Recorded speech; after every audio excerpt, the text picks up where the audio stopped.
been a long time, huh? 20 years. We should catch up. Things had worked out differently.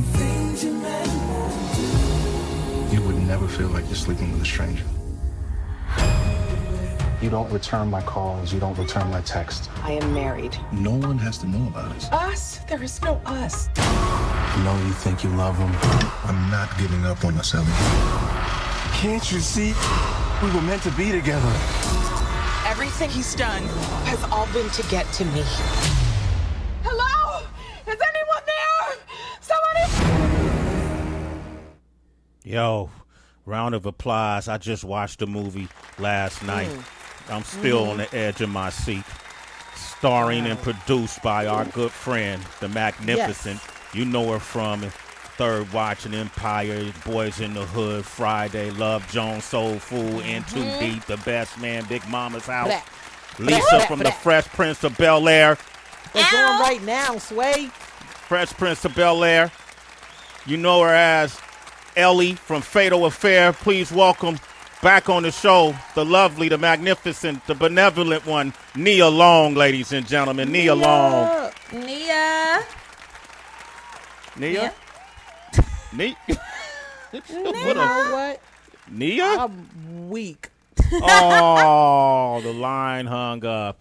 Oh, that was such a hooked up intro too. Yo, that was I was bringing it back like the old school, right? Like that was Word, one of you my. brought back benevolent. Oh man, I haven't said that word in a long time. Yeah, we just had her on the line and she just hung up. So shit. Move something. Move something. Move something. Let's give her a second to call back. But while we do that, man, I asked the question if you ever dealt with a stalker, and Mona is on the line from West Compton, and shit. Mona, what up? Good morning, family from Wisconsin. Yeah. Yeah. We recently, me and my husband had a situation. We were laying in the bed one night, and my house phone rang. This is about 9 or 10 o'clock at night. Mind you, folks don't use house phones anymore. Yeah. And they kept calling and calling. It came through private. I answered it, and there was a woman on the other end. And she decided to go in and go off about everything about my husband. This is 9 years later. We done got married. We done had a kid and everything. And this lady done popped up, got my house number, started discussing things about me and my mom and stuff from off of social media, and just all kind of crazy mess. And his car started getting aged. She started describing my son. It was a mess. I had to call the police and put a restraining order out on her and everything. Who was she? Like, did she really? It's the ex of my husband. Oh my God! From 9 years before, she still was like bothering him. When we first got together, she stalked him on the road. He's a construction worker, and she ran him off the road, trying to kill him, basically. And him and my father, it was just, she just nuts. And I'm like, 9 years later, this lady is still around, still trying to get me and my husband. Yo, he must have put some work in on her, Mona. Yo, I'm sure he probably did. But what did he say? Like, what was his reaction? He was really surprised and really in shock. And he just couldn't believe it because she had my cell phone number, but not his. And she had our house number. But everything else of his, he likes to remain it and keep it, simple, like old school. He don't like nothing on social media or nothing like that. Yeah. But I do everything like that. So she was able to get everything of me. Does she still bother you guys? Every now and then, I do think she is calling. I don't catch the calls because, when you do a private call, you have to, push the button on the side to get the number real quick. And if she hangs up on the second ring, I can't get the number. Okay, now I already did her a magnificent intro. I can't do it twice. I can't duplicate what I just did. But your story, I'm telling you, Thursday on Netflix, you should watch Fatal Affair. because your story is what this movie is about, and it happens to everyday people. And we got the producer and the star of it, Nia Long, is on the line. Big round of applause, Nia. Oh my gosh, you guys, that story was crazy. Yeah. Good morning. Good morning, Mona. Talk to Nia. Like Nia probably know how to deal with. Morning. Good morning, Nia. I so admire you. I've been watching you for years. Yes, and Love Jones was one of my favorites as well. I so adore you. Thank yes, you. lady. I feel you in this movie. When this lady called, it definitely spooked us out. You know what? I have been making a joke to my husband about getting my carrying concealed, and when she called, I said, I guess I can get it now. Yeah. Come on. Right? Yeah. Yes, it is not a joke. Yes, and this is not my first time being stalked, having this situation, but it becomes overwhelming, to think about it daily, and you have to amp up your security and stuff. Well, you feel you're emotionally and mentally you're being violated. You know what I mean? Not just physically, but it's an emotional violation because you can't sleep easy. Every time the phone ring, you don't know if it's crazy. I might be crazy calling you, Mona. Take care of yourself, okay? And Thank you. Nia Long, it was a pleasure. Thank you, family. It's Wade. Tracy. Give your husband a high five and say, "Hey, my man." Tell him I said that. All right. Will do. Love you guys. Okay, my man. Nia, it's Nia, y'all. She's here.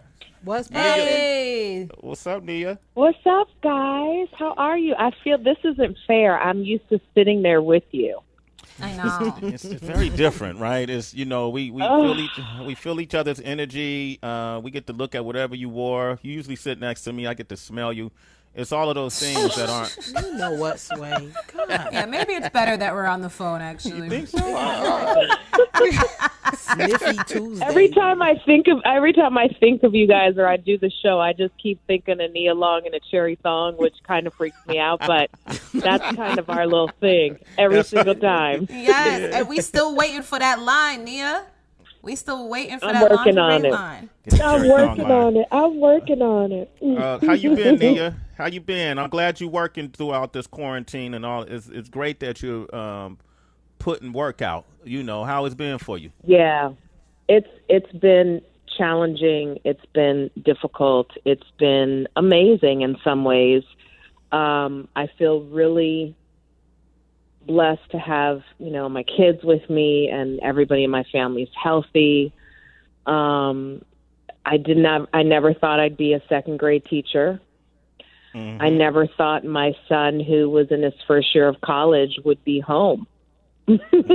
Yeah. So that's been, I felt so great last June when he finished high school and was heading to college. I was like, oh my gosh, I'm so excited for him and happy for him to learn what it really means to be an independent, young man living in this world. And then the world stopped and he's back home. And so it's been an adjustment for everyone.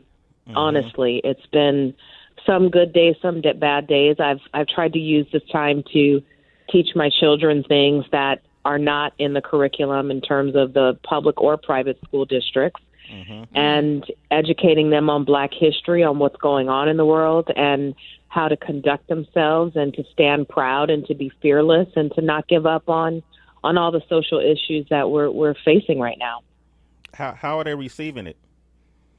Well, my little one woke up one day and just said, Mommy, I'm scared.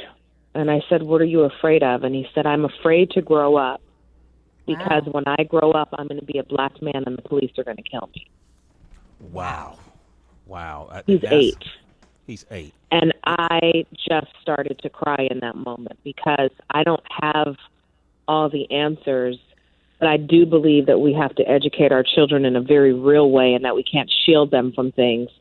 And so what I did is I took the approach of sort of talking to him about history and showing him. We watched parts of Malcolm X and we watched parts of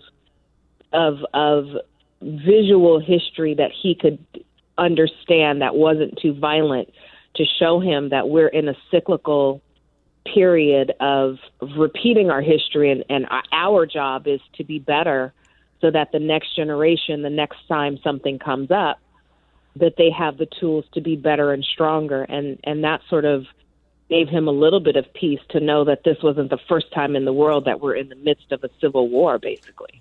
Yeah. And that's the experience that's unique to black kids only in this country. Yes. You know what I mean? Right. That other, it's not little white kids waking up saying, "Mommy, I'm scared. I'm going to grow up and become an adult and the police are going to kill me because I'm white." You know what I mean? Yeah. That's an experience that's unique to all of us. And the other thing is our kids have been hoodwinked like we were. If you went to public school, you know, we were bamboozled. We weren't told or taught our history at all.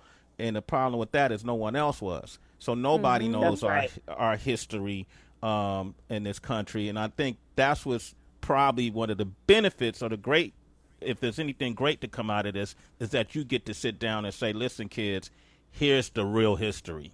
Here's the reality. Real history. Yeah. Right. Go ahead, Tracy. I was going to say, especially because you never know. He may not be that comfortable sharing that with his physical teacher. You know what I mean? With his traditional teacher. But to have more time with mom, that maternal figure, then that's, like you said, that creates an entire curriculum for you to develop that wouldn't be in the private or public sector of the school system. Yep. That's right. That's right. I'm not comfortable talking about it with his teacher because everybody's tiptoeing around the truth. Yeah. And we can't afford to do that right now. We have to lay it out there in a real simple, as simple and straightforward as we possibly can, because the issues are not simple. And I don't mean it in a way that we simplify it. I mean, be truthful and straightforward with your children in a very real way, because if you don't, you're disservicing them. They have to, you cannot, you know, I get these emails from his school that are like, if you want to talk to us about the trauma that this is having on your child, please come to our, town hall school meeting. That meeting's not for me. That meeting is for white people to understand what's going on.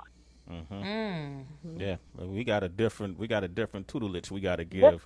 I mean, and I'm sorry, like, I like his school, but what this time has done for me as a mom and what COVID has done for everybody is we are now at ground zero.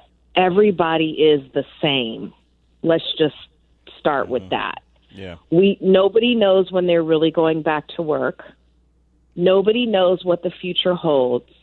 We now have to look inward and start to heal and deal with some of the things that are perpetuating this negativity and racism in this country. This is a time to be quiet, and God is, I believe, forcing us all to be still, to recalibrate the way in which we are behaving as human beings on this earth. We've got to be more accountable. And we've got to live in truth. Like, you just can't keep lying and tucking the truth away and evading the truth and hiding behind things. We've got to get back to the simplest, most honest form of humanity. Yeah.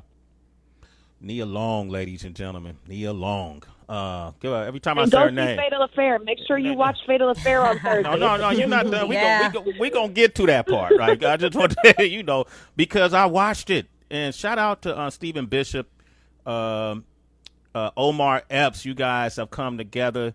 Did y'all do Alfie together too? I know y'all did. Yes. Omar and I did Alfie together, and we did Into Deep together. Yeah, man. And so,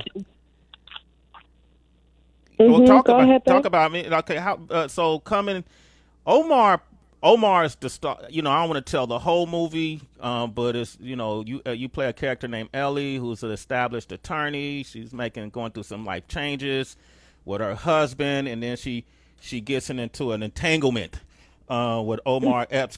I hate that everybody is using that word right now. Y'all better leave Jada and Will alone. Those are my people. Don't be messing with my folks. That's your folks. I know, Nia. Did you watch it though? Did you watch the Red Table?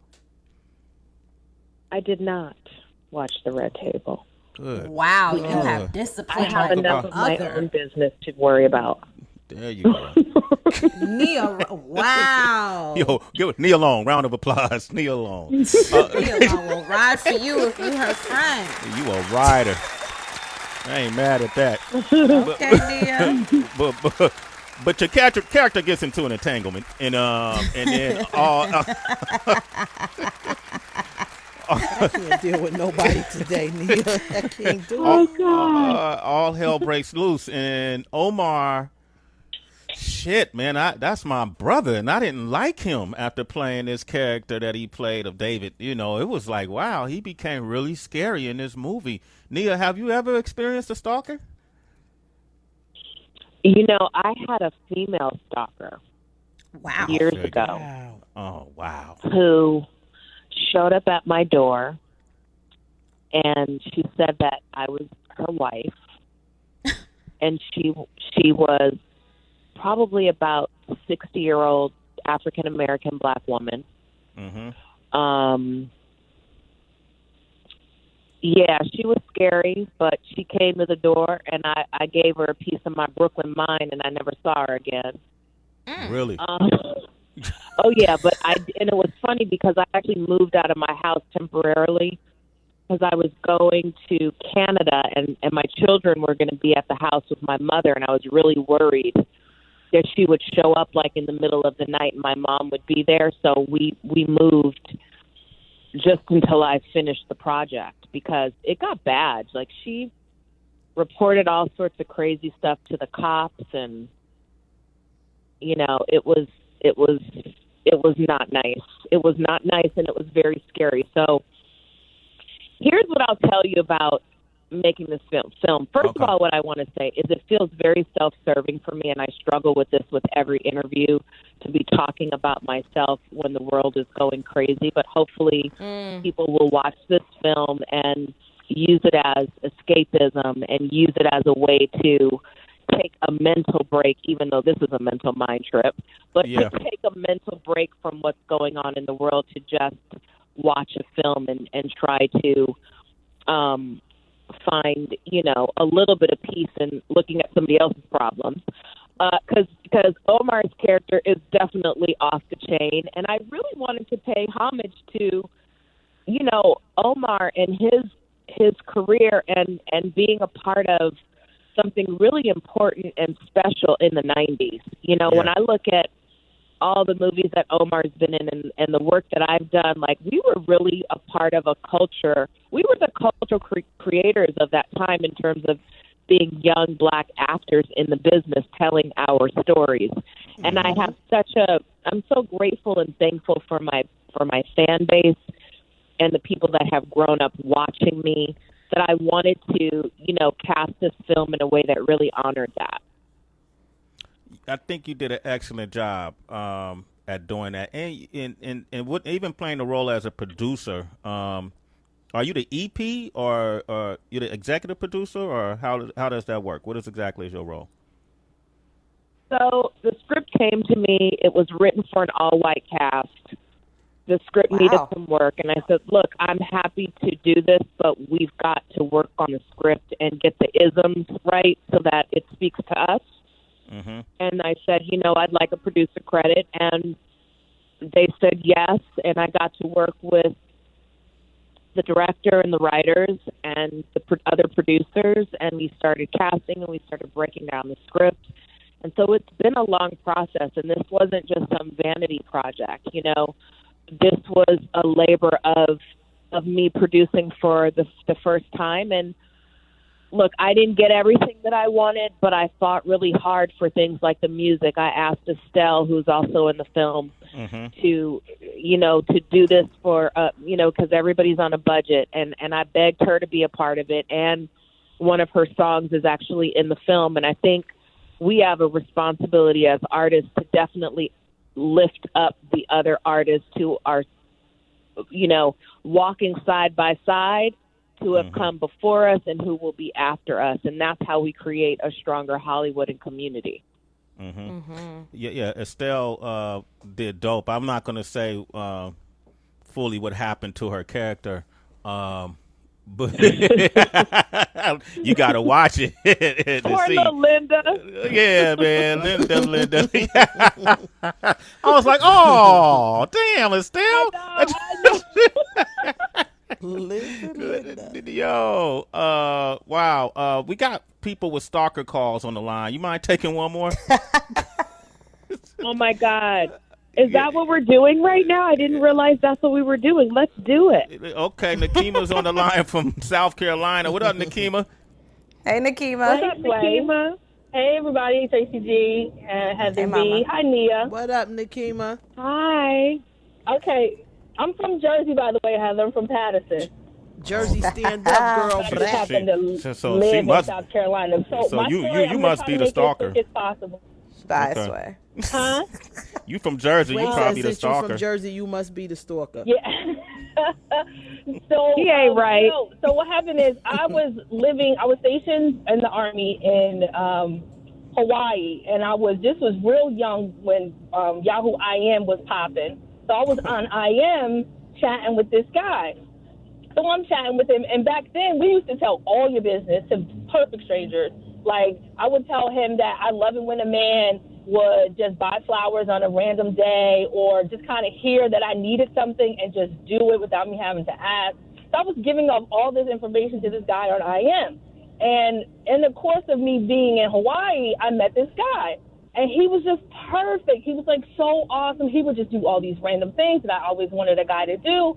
And one day he was like, let's meet. I was like, all right, cool, let's go to the movies. So that was, like, public, everything. So I'm waiting in the movie. So this guy that I knew, he came to me. He was like, hey, what you doing? I was like, hey, I'm waiting for this guy that I'm supposed to be talking to, whatever. And he was like, all right, cool. If he doesn't show up, you come movies with me. So I waited. The guy comes back out. He's like, hey, what happened to your friend? I was like, he doesn't show up. So I went to movies with him. I get online. I said, yo, you stood me up. He was like, I saw you talking to this big black guy. I thought you were trying to jump me or something. So I was like, whatever. So we keep talking, but I also keep talking to this new friend named Mark, right? Over the course of several months, Mark proposes to me. We're getting ready to get married, right? I leave the Army. I'm now living in Houston, Texas. And I get this message from the IM person. He was like, I want to tell you something. You know, I have these cravings. I drink a lot. I have all these random, like, sex things. Like, he's going off in a tangent, right? So I'm like, oh, that's crazy. But I'm the helper person, right? I'm thinking I'm supposed to just be there, be this guy. And all of a sudden, all this information starts coming out, right? I'm also a daughter of ISIS, right? So one of my sisters was telling me about this guy. So she's telling me the story about this guy. I said, you met him on chat? I said, what's his name? Because I chat too. She's like, she told me his name. It was the same dude. I was like, wait a minute. What do you mean? She's like, yeah, I had to get a restraining order. I said, well, what's his real name? The real name of the guy on IM was the guy that I was just engaged to. I was like, are you serious? Are you crazy? So we set this whole thing up. We set this whole thing up. So he comes to Houston to see me because he's still stationed in Hawaii. Up in Houston, we're supposed to get married in like 4 or 5 months or something at this point. And he comes, me and my sister, we set this plan up. I go through the whole thing. I've got the restraining order with his name, social. Now, because we're getting ready to get married, I have his name and social for the marriage license and all that other stuff, right? So I know what I know. I can see what I see. I know who you are, right? Okay. And I go back through all the emails, the poems, all the stuff that I've written on IM, all the things that he sent me. I was like, this dude stalked me for years and just buttered me and buttered me and buttered me until he was about to marry me. I was like, He could have killed me. He could have threw me in a river. He could have, like, cut me off from my friends. He could have been abusive. Like, I just was so nervous. Ever since then, every time I meet somebody, I, like, download all their email stuff. I put it in a red folder. I told my daughter's 22 now. I was like, if anything ever happens to me, you go to the red folder, because if there's something crazy about how I died, somebody in this folder probably did it. Wow. Whoa. Nia, you hear that, Nia Long? Nia. That's part 2 of that movie. Listen. Fair is a good movie, but that right there, that is some shit.